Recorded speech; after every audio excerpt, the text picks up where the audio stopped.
So once upon a time, there was a monk, and this monk was traveling by a village, and he goes to, and it's monsoon time, and he seeks shelter in a villager's house. And he says, and he stays there, and the villager is welcoming and hospitable. And next day he's about to leave, and the villager says that, sir, why don't you stay back with me till the monsoon gets over? So he says, okay. So he stays back with him. And then after the monsoons are over, the monk is about to take his leave, and the monk is very happy. So he says, he takes out from his bag and a special bow and arrow. He says that, you know what, tomorrow morning, stand at your door of your house and look at towards the sunrise. And then take the arrow, place it in the bow, and let go. And wherever the arrow falls, you will find a treasure. So the villager does that. So next morning, he stands at his doorstep, looks towards the sunrise, takes the bow, places the arrow, and he lets go, and it lands in a rich man's garden. And there he digs the garden, and he finds no treasure. And the rich man is really angry. He says, what the hell are you doing digging my garden? Then he tells him the whole story, that this monk duped me. He said that where this arrow will land, there will be a treasure. And so the rich man says, you are a poor villager. You don't have enough strength. Tomorrow I will shoot the arrow, and then we will split the proceeds. So next day he goes to the villager's house, and the rich man shoots the arrow, places the bow in the arrow, and lets go, and it lands in the army general's compound. And they both dig up the army general's compound, and they find no treasure. And the army general is really angry. He says, what the hell are you guys doing digging up my compound? He said there was a monk. He said that there is a treasure where this arrow will land, and but there is no treasure. So the army general says, you guys are not strong enough. Give me that bow and arrow. I will shoot tomorrow, and where the arrow lands, then we'll split the proceeds amongst three of us. Now the army general goes to the villager's house next day and shoots so he places the arrow in the bow and lets go, and it lands in the king's palace, in this palatial garden. And they three dig the palatial garden, and they look for a treasure, and there is no treasure to be found. And the king is really angry. He says, what the hell are you three doing digging my garden up? He says, so they tell the story of this monk, and they say that this guy duped us. And so the king says, no, monks don't lie.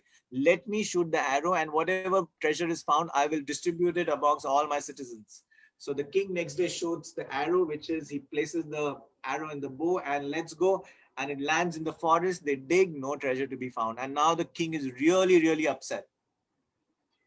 He's saying, what kind of a monk is he? And he gives the orders, find this monk and bring him in front of me. So they find this monk, and they bring the monk in front of the king. And he says that, what kind of a monk you are? You lied, and you said there is a treasure to be found where this bow arrow will land. He said, I'm a monk, I never lie. So he said, how come that we couldn't find the treasure?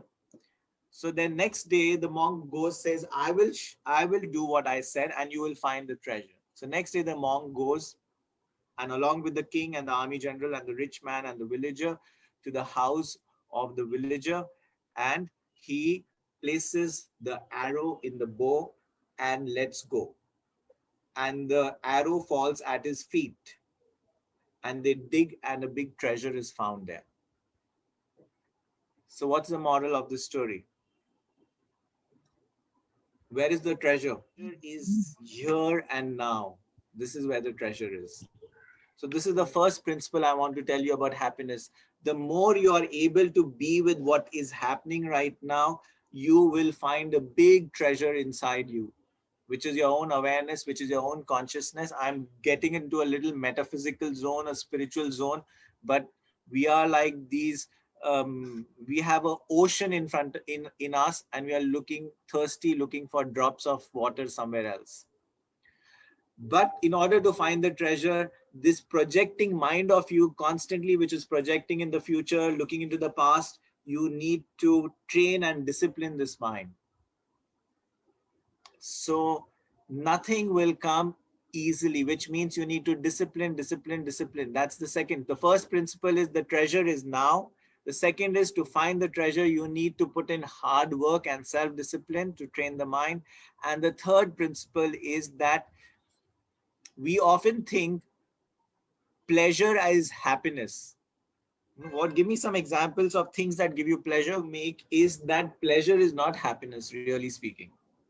Pleasure is an escape from the present moment. And the more you escape from the present moment, the more you are avoiding finding your. Imagine that the treasure that you have, there is a dragon in front of that treasure. And you are scared of fighting the dragon. So you want to escape the dragon. So what do you do to escape the dragon? You will eat a piece of chocolate, you will eat some food, you will sleep. So that is not going to help you find the treasure. And in order to fight the dragon, you have to discipline yourself. You have to make yourself stronger. So I'm giving you these three principles that you need to remember about. The true happiness is your ability to be completely in the moment. Which means even if you're absolutely miserable, if you're depressed, if you're low, still you be with whatever is happening, even if you're feeling miserable. Don't escape. The more you escape, the more you are stuck in the chakra view. The second thing is pleasure is not happiness. Pleasure is like a fake currency. We believe it is pleasure. Most of human beings are substituting escapism as a form of happiness, whether it is entertainment, whether it is work, whether it is whatever. We are just a bunch of escape artists. That's what most human beings are. And the third thing is that you need to discipline yourself if you really want to be in the moment. It's not, your mind is the most important faculty you have, and it is the absolutely untrained mind. So if you want your mind to be in the moment, you need to train it. And that's where all the principles or the spiritual paths or all these guidances that are coming come from there. Yoga, I subscribe to the path of yoga, but you could subscribe to Buddhism, you could subscribe to Zen philosophy. Any path is trying to just do the same thing, which is come into the present moment.